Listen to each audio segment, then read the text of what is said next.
Rjóminn engu líkur. Gott í matinn frá MS.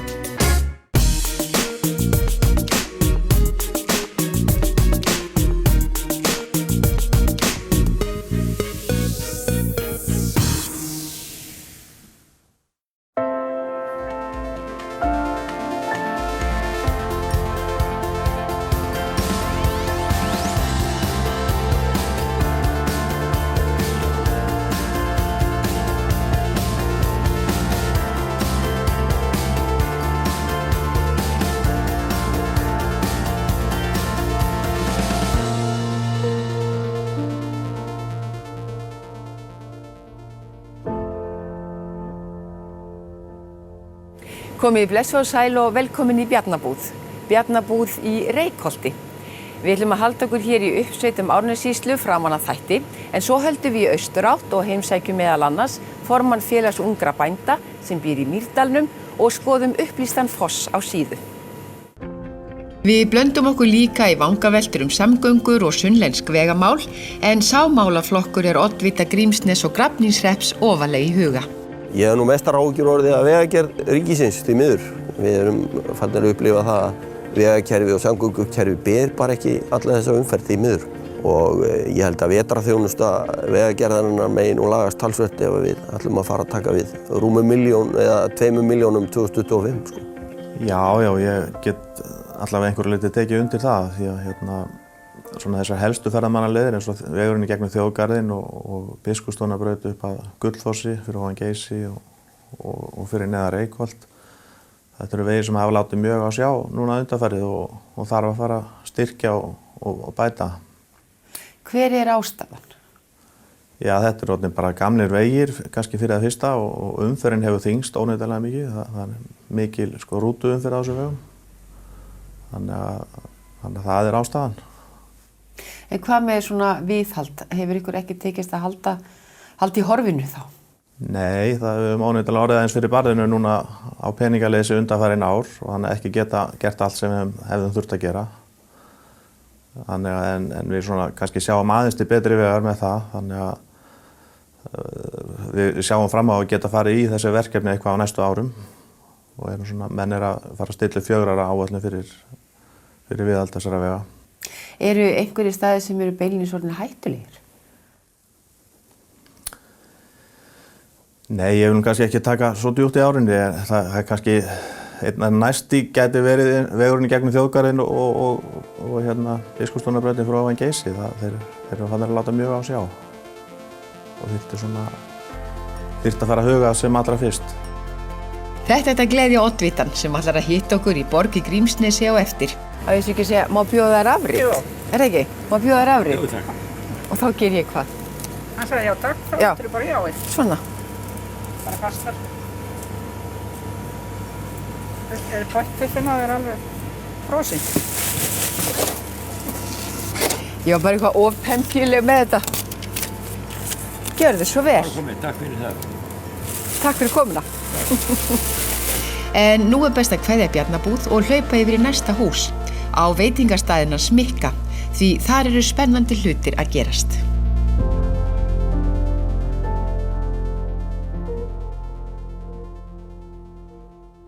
Eftir krísu sem kom hérna, maður sér svo mikið, þú veist að fólki búin að vera með svo marga hugmyndi, það voru bara hræddir að fara í markað og prófa og svoleiðis, en maður sér hvað skapar þetta mikið núna atvinnumöguleikar, hvað nýja marga frumkvöldlar sem eru koma á markaðir með alls konar hugmyndir og þetta er bara frábært.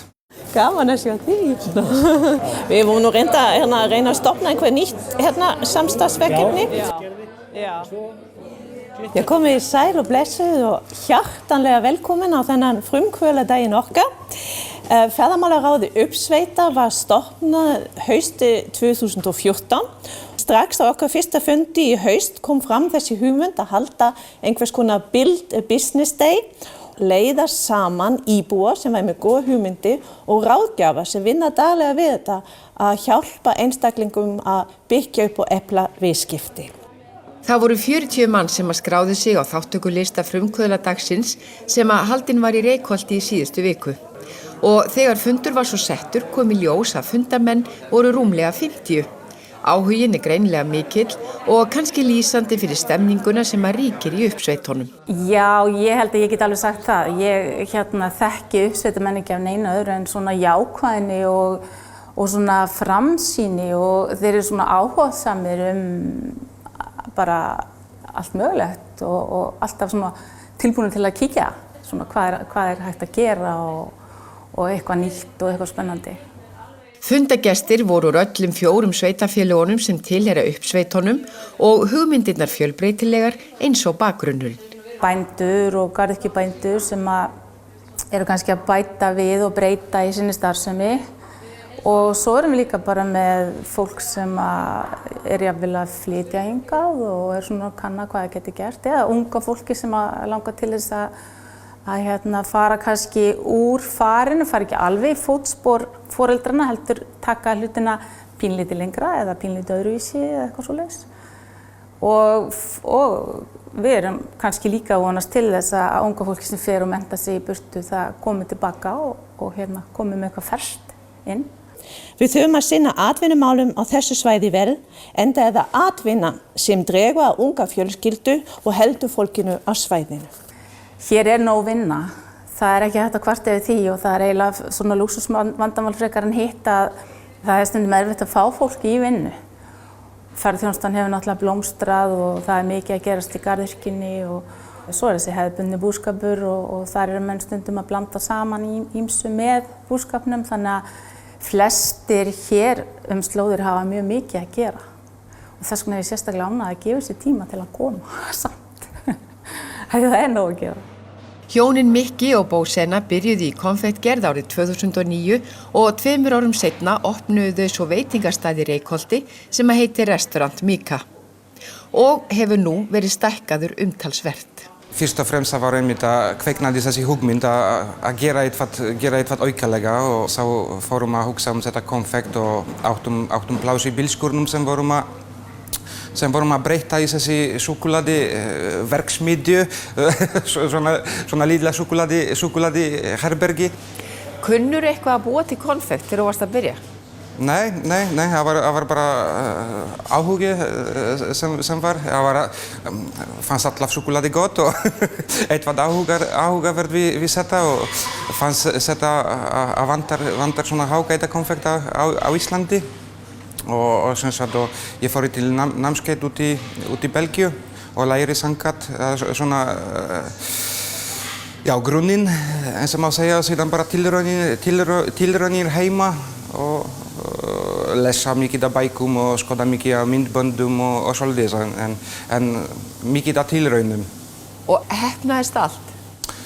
Ekki alltaf, en jú, þetta endalaust þróunarvinna, þú veist að hanna eitthvað fyllingar og til að fólk verður ánægð og gera eitthvað nýtt og skemmtilegt. Öðruvísi heldur af venjuleg markanum, þannig að maður lærir endalaust. Þetta eins og heimsókn í súkkulaðiland.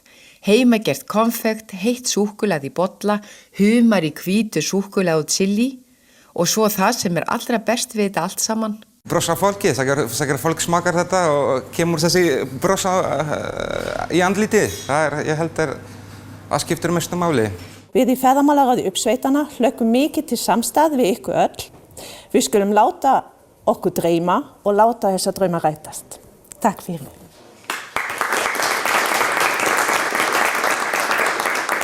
Félagsheimilið Borg verslunarmannahelgina. Dansleikir föstudags, laugardags og sunnudagskvöld, 3., 4. og 5. Fólk á öllum aldri. Sætaferðir frá Laugarvatni, BSI og Hveragerði. Félagsheimilið Borg. Og þá verður meltingin í lagi. Við hittumst að Borg í Grímsnesi verslunarmannahelgina. Og kvöldið eftir, lokakvöldið, skemmta Brimkló, Halli og Laddi að Borg í Grímsnesi. Borg í Grímsnesi annan í páskum.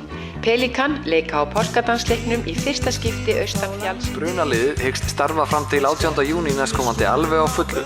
Kemur liðið fram í Stapa næstkomandi föstudag og Borg í Grímsnesi á laugardagskvöldinu. Stuðmenn, Borg í Grímsnesi, sætaferðir frá Selfossi og BSI.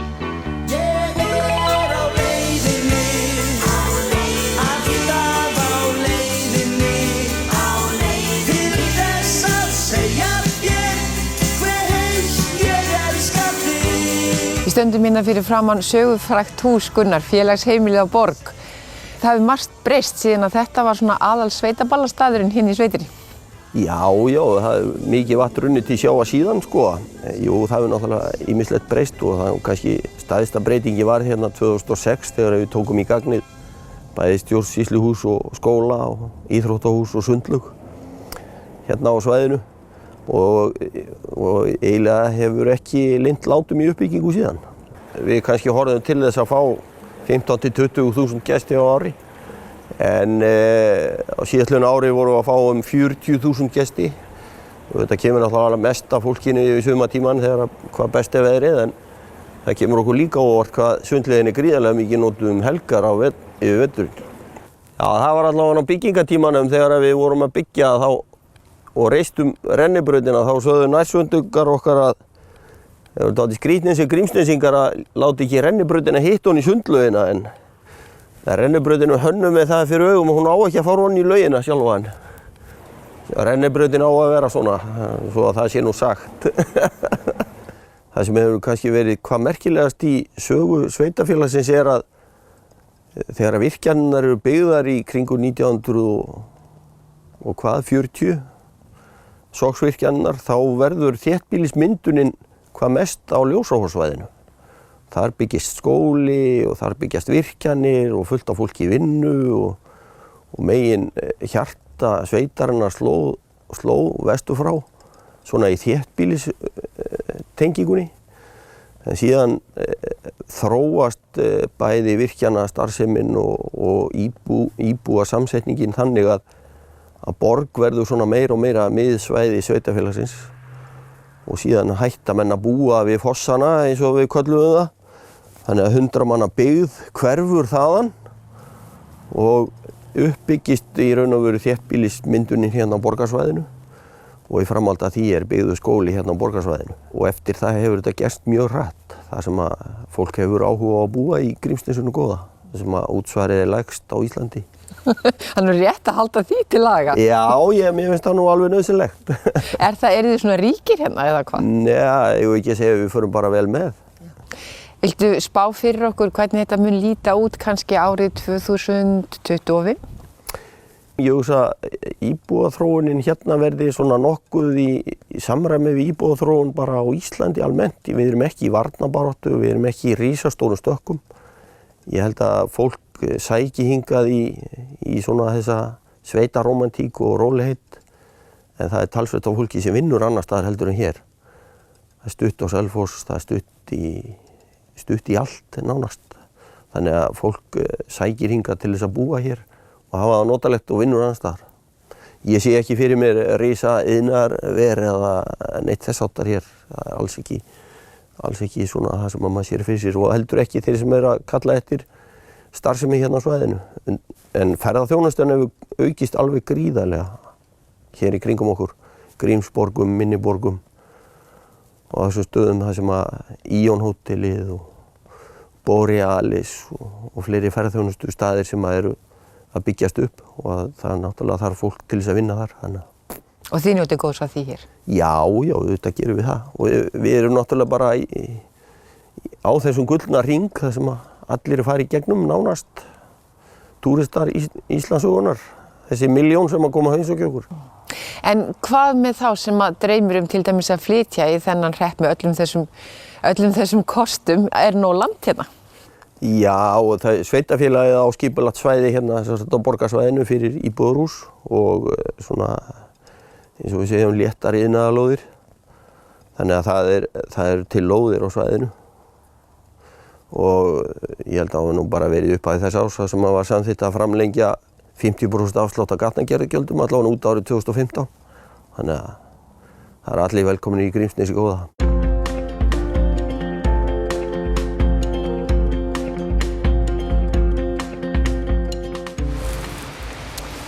Það er algjörlega dulmagnað að vera hér við fossinn og fylgjast með honum í þessari lýsingu.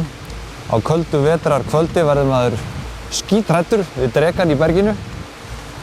Það sem gerir þessa stund líka merkilega er að heyra af og til miklar drunur í öllu berginu þegar klakabrynjur hrynja hér niður fjallið. Upplýstur fossinn getur ekki annað en vakið athygli allra þeirra sem aka fram hjá fossi á síðu á dimmu vetrarkvöldi. Sumir eru svo forvitnar en aðrir og standast ekki freistingun að fá að vita meira. Það er konfekt og heimabakað með kvöldkaffinu í eldhúsinu hjá Ólafi og Páli á fossi og böndin berast fljótt að elsta syni þeirra hjóna. Það byrjaði þannig að Helgi vildi bara lýsa upp fossinn og bara dreifi í því. Og sá að koma með kastara og ganga frá þeim og tengja hérna í braggan. Er þetta ekki fólk dýrt? Jú. En hann sér að borga það. Þannig við höfum engar áhyggjur af því. Og þessi ótrúlega vetrarstilla gerir þetta svo kíkjumagnað vegna þess að ég veit að það spáir stormi á morgun. Og þá viljum við ekki vera hér. Og mér langaði alltaf að prófa þetta heima, bara svona prófa hvernig þetta kæmi út. Og þegar við vorum krakkar þá vorum við send á áramótunum með blísin upp í foss og þá sá maður lýst þess svo fallega upp þegar klakin var áramótin. Og ég var svona að ræða þetta við félaga minn sem er rafvirki hérna í Hafnarfirði og hann átti svona skipakastara. Þannig að hann græjaði hann fyrir mig og 100 metra snúru og ég skellti þessu upp þannig eftir áramótið 2004 og síðan fannst mér þetta svo fallegt og allir voru sáttir við þetta og svo þetta bara enn. Hefur þetta ekki heilmikið aðdráttarafl? Jú, mikið. Hér bara hægja eiginlega flestir bílar á sér þegar þeir fara hérna framhjá og stoppa og maður sér blossuna hérna þegar komið myrkur. Fara hérna keyra hérna upp að fossinum. Þarna eru bara 2 og 3 rútur og smábílar og allir út að taka myndir og stundum bara lengi. Þannig að þetta er bara heilmikið rennir í hérna bara langt frá nótt? Já, í raun og veru. Kynslóð eftir kynslóð hefur heillast af fossinum og þau sem léku sér þar sem börn lærðu að fara að öllu með gát. Manni var kennt að ganga fossinn af virðingu og skemma ekki neitt þar, róta ekki torfi til eða frá út af því sem bjó í steinunum. Nei, vorum ekki með læti. Og hvað átt að gerast ef þið væri með læti, veistu það? Nei, það bara maður er bara alveg upp við þess að þarna sé bara hullu fólk og það bara er svoleiðis Og ertu sammála því að huldufólki sé sátt við lýsinguna á fossinu? Já, þetta hljóta að vera, Hefðu þið látið vita? Já, það hljóta ekki að vera, Þetta væri raunin ekki rætt. En það er ég kannski frekar þekktur fyrir að gera hlutina á þess að tala um það. En mér þóttist alveg vita hvað fólkinu þætti þetta heima á fossi, sem ég þekki mjög vel. Og það voru allir sáttir. En svo fór ég reyndar að taka til því og gruna pabba að kippa úr sambandi, Og svo það ekki, þegar ég hitti nágrannar minn, fór í kaffi til Björns og Lillu, þá höfðu þau séð að daginn áður að ég væri komin og ég spurði af hverju það væri. Og þá var það vegna þess að ljósið var að koma í sambandi. Þá passaði pabbi upp að það kippa úr sambandi þegar ég var farin, setja svo í samband þegar hann vissi að ég var að koma. Og er það kannski skýringin af því sem að mamma sagði okkur að þú borgaði rafmagnsreikninginn? Já, svo fór ég náttúrulega auðvitað setja mér ekki svona í samband heldur hjá bara einhverjum og ætlar að láta hann borga. Þannig að ég rétti pappa alltaf pening, reiknaði þetta út og fyrir hvern vetur og segja hann þetta þurfa að vera í sambandi. Og það er bara sátt það. Hugsaðu öðruvísum fossin núna heldur þegar þú varst lítill? Já. Í gamla daga þá var þetta bara partur af tilverunum að spáði ekkert í það. Hann var bara þarna. En núna þykir maður náttúrulega vænt þetta bara eins og sitt einum fjölskyldunni í rauninni.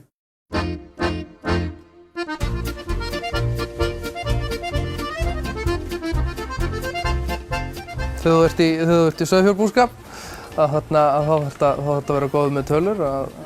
Allavega er nóg að tölum hérna á öllum eyrum sem er ágætt að vera glöggur á. Og svo náttúrulega er það bara búreksturinn. Þetta er bara rekstur eins og hvað annað fyrirtæki.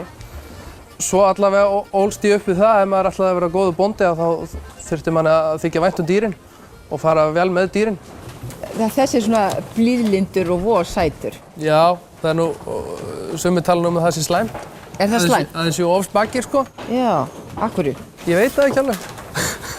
En hafa þær allar nöfn? Nei, það er ekki allar nöfn. Nei. En þessir? Heitir þessi til dæmis? Já, þetta er hann Dumbledore. Ég skýri alla strákana, sko. Þeir heita allir eitthvað og svo hef ég skýrt mínar gimbrar. Svo á mamma meiri hlutan að þessu. Það eiga bara númer, ekki nöfn. En var það eitthvað Harry Potter þema eða? Já, það var Harry Potter þema. og Hringadróttin saga árið á undan. Ég skil þig. 200 manns er í félagi ungra bænda en aðeins hluti starfar í greininni. Fjöldi félagsmanna er einfallega ungt fólk sem hefur áhuga á landbúnaði og á sér ef til vill þann draum að hefja búskap einhvern daginn. Áhuginn er allavega mikill. Það hefur verið svakalega mikill áhugi og náttúrulega mikil aðsókn í búfræðinám á Hvanneyri. Þannig að ég greini ekki annað heldur mjög mikinn áhuga hjá ungu fólki. Maður heyrir þetta allt og oft að það verði engin bóndi til þess að græða því. Og það er náttúrulega, svona, finnst mér svolítið sorglegt sjónarmið til að fara með þegar þú ert að byrja rekstur. Að vera búin að ákveða það fyrirfram og ætlir ekki að græða á því. Ef við teljum okkur trúum að það sé ekki hægt að græða á þessu, erum við þá ekki leið að segja öðrum og telja öðrum trúum að það sé ekki hægt að græða á þessu. Og af hverju ættu þá bankar að vilja lána í landbúnað? Það sem ég hef verið að predika er að bændur þurfa að auka framleiðni í landbúnaði. Það er sem sagt að reyna að hagræða eins og þau geta. Og það eru mikil tækifæri þar, margir bændur offjárfesta í vélum, að mínu mati. Það eru mjög deildar meiningar það reyndar. Og svo bara að menn séu duglegri við að reyna að auka tekjurnar. Og bæði náttúrulega skiptir það máli að bændur séu duglegir að mæta á fundi hjá afurðastöðvum og krefjast þess að fá hærra verð. Ekki bara mæta á fundin og þegja. Á þessu svæði og náttúrulega á fleiri svæðum að þá er ferðaþjónusta snaraukast. Og ég svona allavega held að fleiri sé að sjá að þetta getur vel unnið saman. Ferðaþjónusta og búskapur. Við reikum bú hérna og erum með ferðaþjónustu líka. Og ég er svona með ákveðin plön fyrir sauðfjárbúið að vera með kjötvinnslu sjálfur. Slátra þá í seglbúðum sem er hérna fyrir austan í Skaftárhreppnum. Handverkssláturhús sem opnaði seinasta haust. Slátra þar og taka kjötið hingað heim og selja það. Reyna að selja sem mest hérna heima í hreppnum, í ferðaþjónustuna. Þannig held ég að ég geti aukið mína tekjur og svo náttúrulega bara verða bændur að vera svolítið skapandi í hugsun. Við verðum að ræða þetta því að þetta er bara rekstur. Þetta er ekki áhugamál að vera bóndi.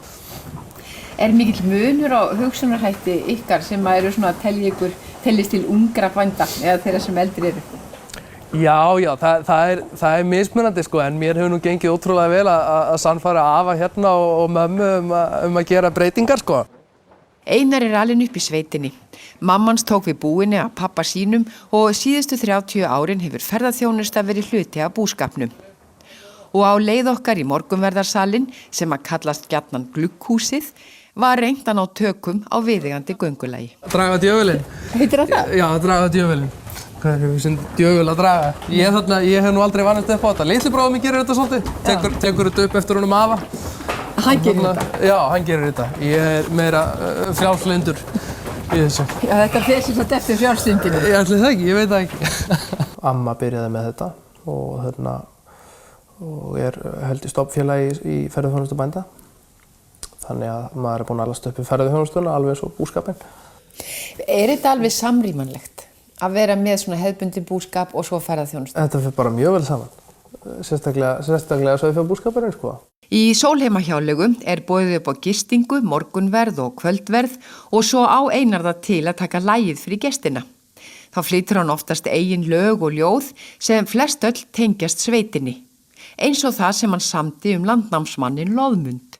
Svo komst ég að því fyrir eitthvað 3 ára síðan að ég ætti að vona barni. Þá fór ég bara að hugsa á svona eins og maður gerir sko, hvað maður ætti að skýra barnið sko, þegar það kemi. Og ég fór að hugsa sko, að það væri náttúrulega gaman að svona heiðra minningu landnemans hérna og að þetta væri strákur og skýran Loðmund og ég svona fer með þetta í fjölskylduna sko. Og það er svona bara svona dauð augnaráð sem að taka á móti mér sko. Þannig að ég ákvaði að setja markið aðeins lægra og ég bý sem sagt í Sólheimatungu hérna rétt fyrir sunnan og þar fyrir ofan sko Loðmundarleiði og ég svona fór að hugsa hvort það var ekki gaman að endurskýra Sólheimatungu og Loðmundarstaði og fyrir að spyrja mömmu sko því hún á Sólheimatunguna, hvernig lítist það? Það bara sama dauða augnaráðið og ég fékk við inn í hugmyndinni. Þannig að ég ákvað að setja markið bara ennþá lægra þar sem enginn gat snerta og samdi bara lagum á Loðmun.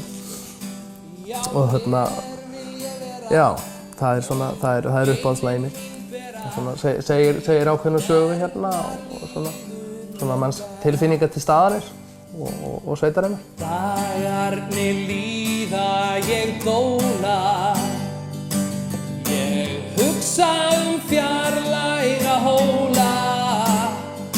Eru þeir eitthvað betri en þeir sem standa hér? Nei, þröngsýni mitt sverð og minn skjöldur, því hérna líður mér best. Ég mun heyja mitt stríð við heiminn, syngjandi bján í dreyminn. Ég mun vera hér kyrr, því ég elska þetta land. Ég ætla að leggjast á Loðmundarleiði, því hérna líður mér best. Já, ég ætla að leggjast á Loðmundarleiði, því heima líður mér best.